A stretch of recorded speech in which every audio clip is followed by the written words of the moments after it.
व्यास ने प्रार्थना किया। ऐसे महापुरुष के दिव्य ग्रंथ का हम लोग क्या कर रहे हैं, श्रवण कर रहे हैं, उसका लाभ प्राप्त कर रहे हैं। क्योंकि भागवत में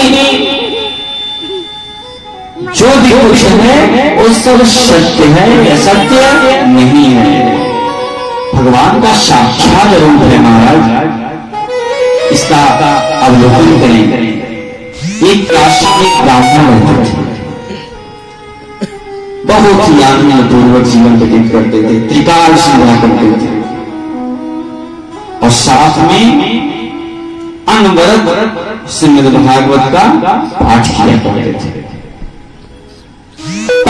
कई बार ब्राह्मण को काम धंधे के लिए बाहर भेजना चाहा, ब्राह्मण देवता का मन काम धंधे में न लगकर केवल भागवत पारायण पाठ में लगे रहते थे, केवल भागवत पारायण। जिस प्रकार से हमारे आचार्य लोग पारायण पाठ कर रहे हैं, मूल पाठ संस्कृत का। हमारे साथ में आचार्य लोग कितना सुंदर मंत्र से सुन रहा था, कितना सुंदर जो है पाठ कर रहे थे हमारे आचार्य देवानंद जी, आकाश जी।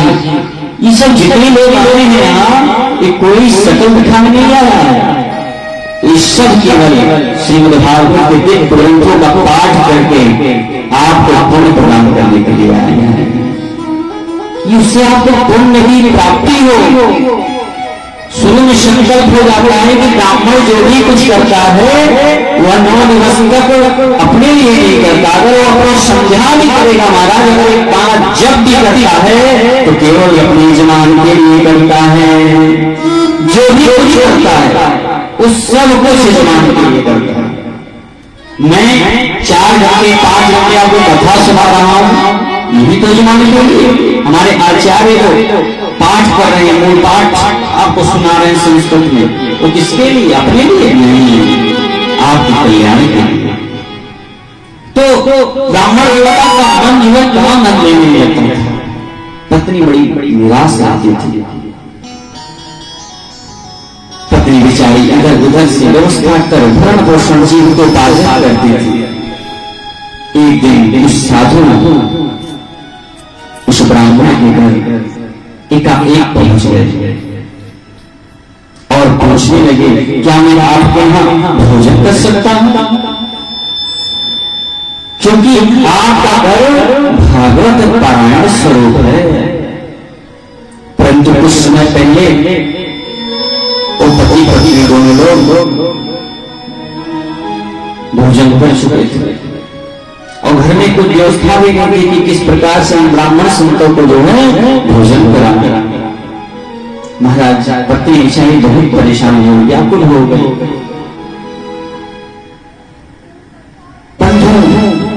हमेशा याद रखना, संत स्वयं यदि चलकर आपके घर आ जाए तो समझना साक्षात हरि आ गया है।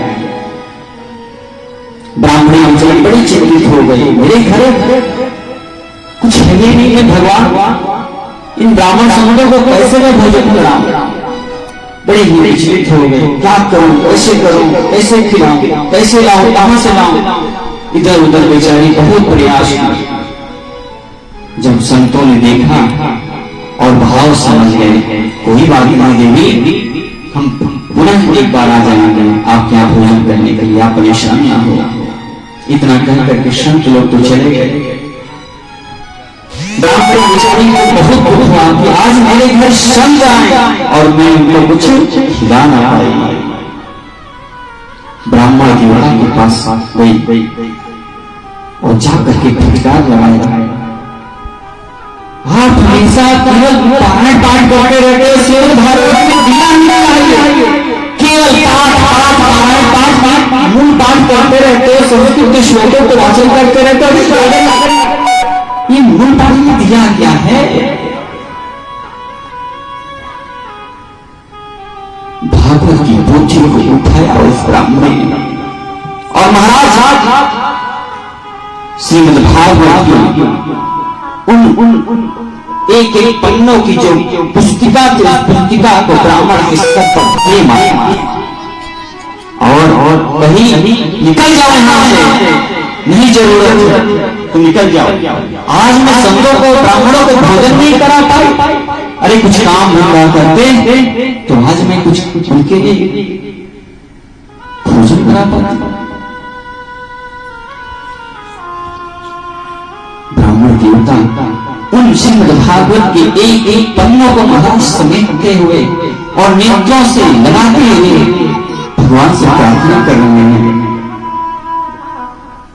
कि हे गोविंद जी, अबला है, इसको पता नहीं तुम्हारा महात्मा क्या है, इसको क्षमा कर देना, ये कुछ जानते नहीं तुम्हारे महात्मा को, मैं जानता हूं, मुझे क्षमा कर देना। एक एक पन्नों को समेट करके महाराज गंगा जी तट पर जाकर के महाराज श्रीमद् भागवत के श्लोकों को पाठ करने लगे।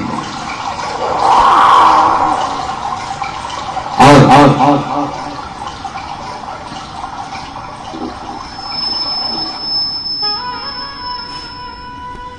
जब भगवान ने देखा कि यार मेरे पर विश्वास करके ये किस प्रकार से चिंतातुर हो गया है, तो भगवान ने उसकी भक्ति को समझ करके महाराज आज स्वयं उसके दरवाजे पर पहुंचना चाह रहे हैं। कवियों ने भी कह दिया, प्रबल प्रेम के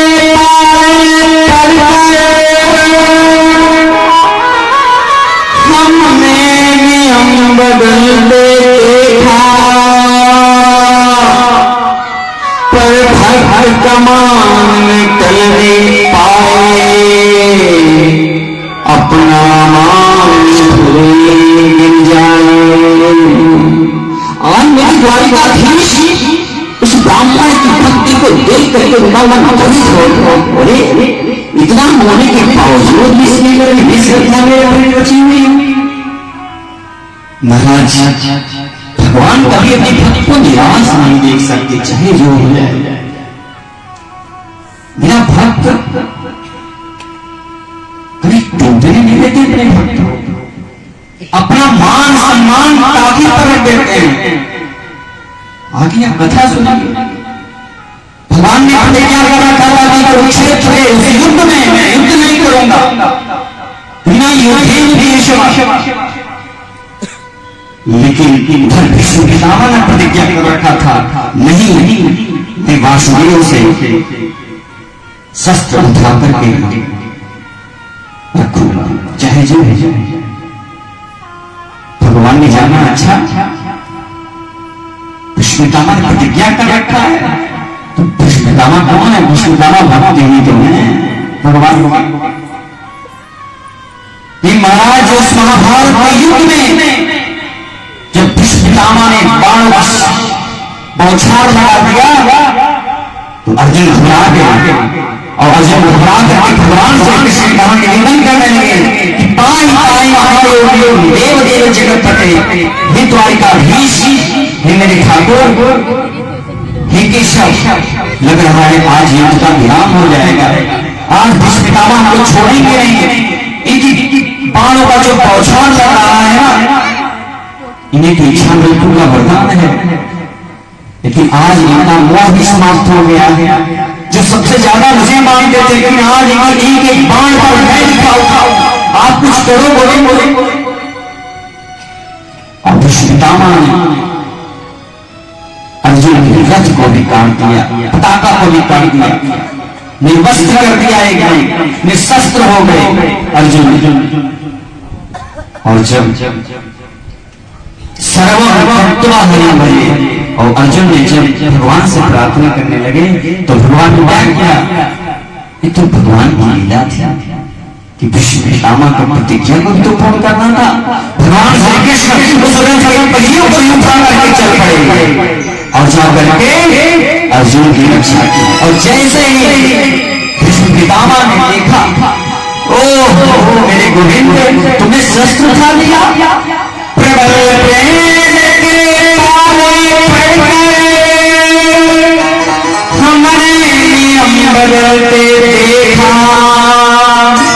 अपना मान भले गिर जाए, पर भक्त कमान निकलते देखा। भगवान को सब मंजूर है,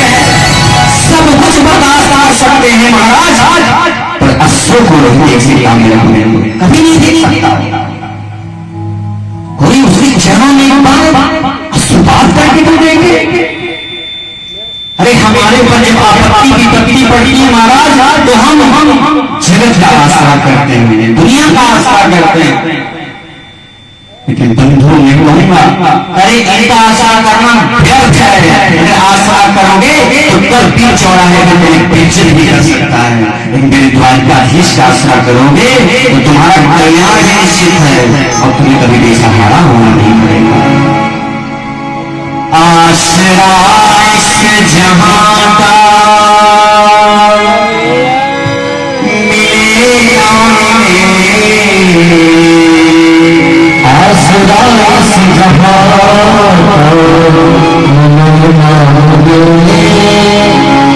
मुझको तेरा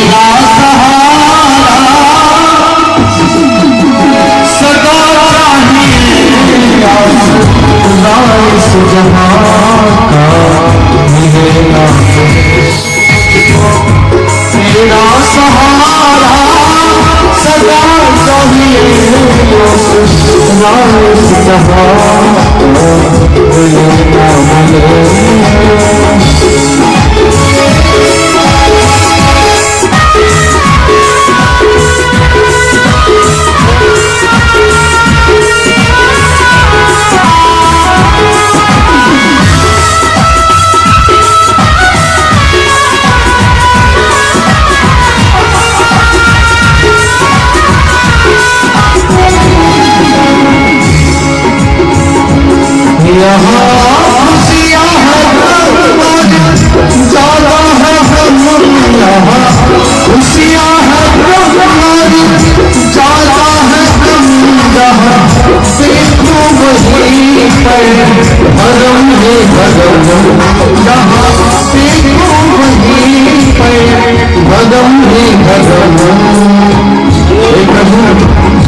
इस जहां का मिलेगा तेरा सहारा सदा चाहिए। इस जहां चांद तारे फलक पर दिखे ना दिखे, मुझको तेरा नजारा सदा चाहिए। अरे संसार के जो रूप पैसा पर प्रतिष्ठा दिखाई देता ना हमारा, वो भी ना मिले, मुझे कोई मतलब नहीं है, बस तेरा नजारा तो मिलना चाहिए। और आज उस नजारे को आप आत्मसात करिए। मेरा गोविंद ने क्या किया, जब जाना कि आज ब्राह्मणी का विश्वास टूट जाएगा भगवान के ऊपर से, ओहो प्रभु मेरे तुरंत जो है एक बालक बन गए, एक ग्वाला का रूप धारण कर लिया मेरा गोविंद। एक ऊंची धोती पहन ली, एक बढ़िया साफा बांध लिया, एक दरिया में हजारों स्वर्ण मुद्राएं लेकर के ब्राह्मण देवता के घर पहुंचे। दरवाजा खटखटाया, ब्राह्मणी ने दरवाजा खोला, नन्हे बच्चे को देखा और उसके अंदर अनेक प्रकार के जवाहरात स्वर्ण मुद्राएं रखी हुई हैं और ऊपर से पीला कपड़ा ढका हुआ है। स्वागत किया, महाराज अंदर आइए।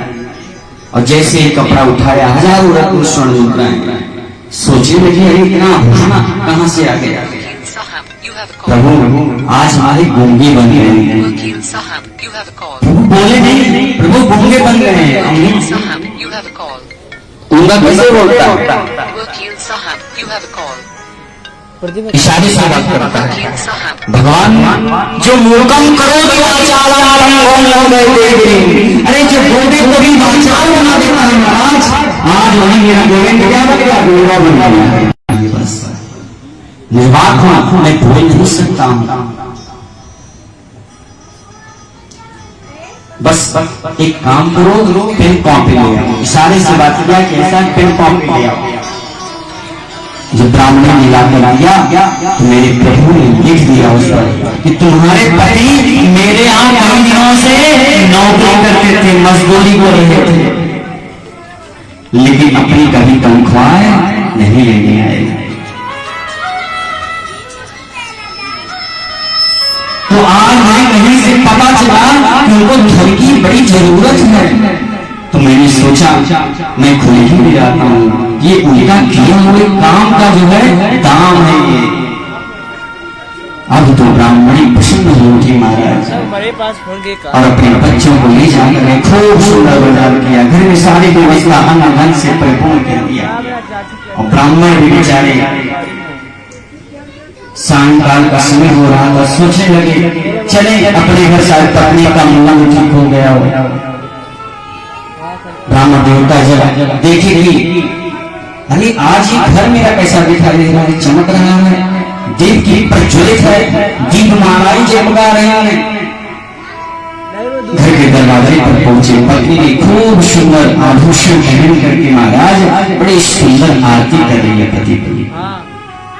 अब तो ब्राह्मण देवता घबरा गया, सुबह की लोग आते ठीक धक्का मार करके निकाली थी, निकल जाओ यहाँ से, और इस समय आरती कर रही, क्या बात है।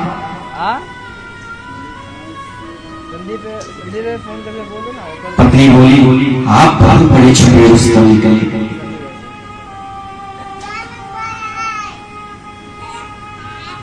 मेरे पीछे आप काम करते थे और मुझे बतलाया नहीं। ब्राह्मण देवता सोचने लगे अरे मैं तो श्री भागवत का पाठ करता हूं, इसके अलावा मेरा कोई काम ही नहीं है, मुझे ये कह रहे कि काम करना, अरे ये क्या कह रही हो, मैं तो श्री भागवत का पूजा पाठ मूल पाठ पारायण इत्यादि क्या करता हूं, मैं नहीं जानता कि कौन लाया है। पत्नी बोली अरे आपके साहब आए थे जहां आप काम करते हैं, और वो गूंगे थे, वो बोल नहीं सकते थे, उन्होंने पत्र लिख करके दिया है कि ब्राह्मण देवता को दे देंगे। और महाराज जैसे ही पत्र उस ब्राह्मण देवता ने खोला, उस पत्र में कुछ लिखा नहीं था, उस पत्र में कुछ भी नहीं लिखा हुआ था, उस पत्र में भागवत के श्लोक लिखे हुए, और क्या था, वंशी विभूषित करात में नीरदा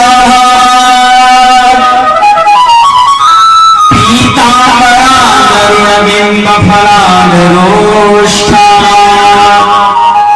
पूर्णेन्दु सुंदर मुखारविंद नेत्रा